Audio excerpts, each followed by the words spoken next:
നമസ്കാരം. ഇന്ത്യയുമായി എല്ലാ കാലത്തും വളരെ ഊഷ്മളമായ സൗഹൃദം പങ്കിട്ടിരുന്ന നേതാവായിരുന്നു കൊല്ലപ്പെട്ട ഇറാൻ പ്രസിഡന്റ് ഇബ്രാഹിം റൈസി. റൈസിയുടെ അപ്രതീക്ഷിതമായ ഈ വിയോഗം അത് ഇറാനിലെ ജനങ്ങൾക്ക് മാത്രമല്ല നഷ്ടമുണ്ടാക്കിയിരിക്കുന്നത്, മറിച്ച് ഇന്ത്യക്കും കനത്ത നഷ്ടം തന്നെയാണ് വരുത്തിവെച്ചിരിക്കുന്നത്. 2 പതിറ്റാണ്ട് കാലം നീണ്ടുനിന്ന ചർച്ചകൾക്കും പ്രതിസന്ധികൾക്കും ഒടുവിൽ ഒരു വിദേശ തുറമുഖത്തിന്റെ നിയന്ത്രണം ഏറ്റെടുക്കാനുള്ള കരാറിൽ ഇന്ത്യ ഒപ്പുവെക്കുന്നതിൽ ഇബ്രാഹിം റൈസിയുടെ ഇടപെടലുകൾ വളരെ നിർണായകമായിരുന്നു. അടുത്ത 10 വർഷത്തേക്ക് ഇറാന്റെ ചബഹാർ തുറമുഖം ഇന്ത്യക്ക് കൈമാറാനുള്ള കരാർ പ്രാബല്യത്തിൽ വന്ന ദിവസങ്ങൾക്ക് ഉള്ളിൽ തന്നെയാണ് റൈസിയുടെ അപ്രതീക്ഷിതമായ വിയോഗം സംഭവിച്ചിരിക്കുന്നത്. ഇന്ത്യയും ഇറാനും തമ്മിലുള്ള ഈ സുപ്രധാന കരാർ ചൈനയും പാകിസ്ഥാനെയും US-നെയും ഒക്കെ ഒരുപോലെ തന്നെ ചൊടിപ്പിച്ചിരുന്നു.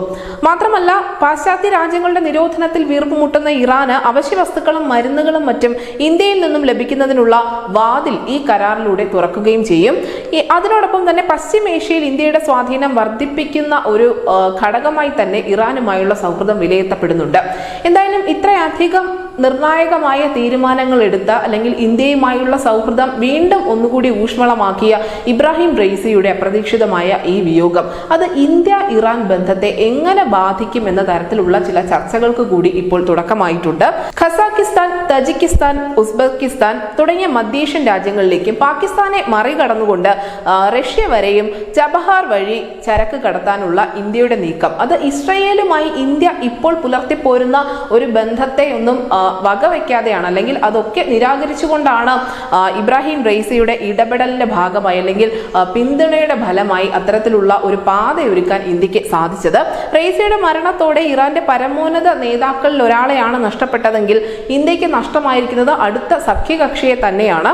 നിലവിൽ ഇറാൻ രാഷ്ട്രീയപരമായി കടുത്ത അസ്ഥിരതയിലൂടെയാണ് കടന്നു പോകുന്നത്. കാരണം റൈസിയുടെ മരണത്തിന് തൊട്ടു പിന്നാലെ അവിടെ അധികാര തർക്കങ്ങൾ ഉടലെടുക്കും എന്ന കാര്യത്തിൽ യാതൊരു തർക്കവുമില്ല.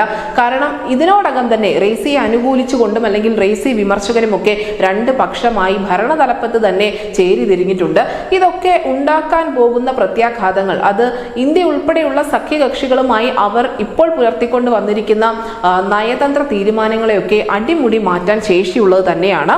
അടുത്ത പ്രസിഡന്റിന്റെ നയങ്ങൾ എന്താകുമെന്ന കാര്യം കാത്തിരുന്ന് തന്നെ കാണേണ്ടതുണ്ട്. പക്ഷെ ഒന്നുറപ്പാണ്, 1950 മുതൽ തന്നെ ഇന്ത്യയുമായി ഇറാൻ പുലർത്തിക്കൊണ്ടുവരുന്ന സൗഹൃദ ബന്ധത്തെ മോശമായി ബാധിക്കുന്ന നയങ്ങളൊന്നും തന്നെ ഇറാൻ സ്വീകരിക്കാനുള്ള സാധ്യതയില്ല.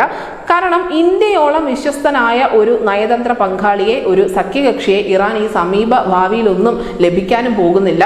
അതുകൊണ്ട് തന്നെ ഇറാനിൽ ഇനി ആര് അധികാരമേറ്റാലും ഇന്ത്യയുമായുള്ള നയതന്ത്ര ബന്ധം അത്ര പെട്ടെന്ന് മോശമാകില്ല. പക്ഷെ അതിനുള്ള സാധ്യതകളുണ്ട്. കാരണം അടുത്ത പ്രസിഡന്റിന്റെ നയങ്ങൾ അല്ലെങ്കിൽ അദ്ദേഹം ആരോടാണ് കൂടുതൽ കൂറ് പുലർത്തുന്നത് തുടങ്ങിയ കാര്യങ്ങളൊക്കെയും ഏതൊരു രാജ്യവുമായുള്ള നയതന്ത്ര ബന്ധത്തെ ബാധിക്കുന്നതാണ്. അത് ഇന്ത്യക്കും ബാധകമാണ്. എന്തായാലും അടുത്ത പ്രസിഡന്റിന്റെ ഏറ്റവും പ്രധാനപ്പെട്ട രാഷ്ട്രീയ നീക്കങ്ങൾ എന്തൊക്കെയായിരിക്കും എന്നത് ചെറിയ ഒരു ഇടവേളയ്ക്ക് ശേഷം മാത്രമേ അറിയാൻ സാധിക്കൂ. News desk east India Malayalam.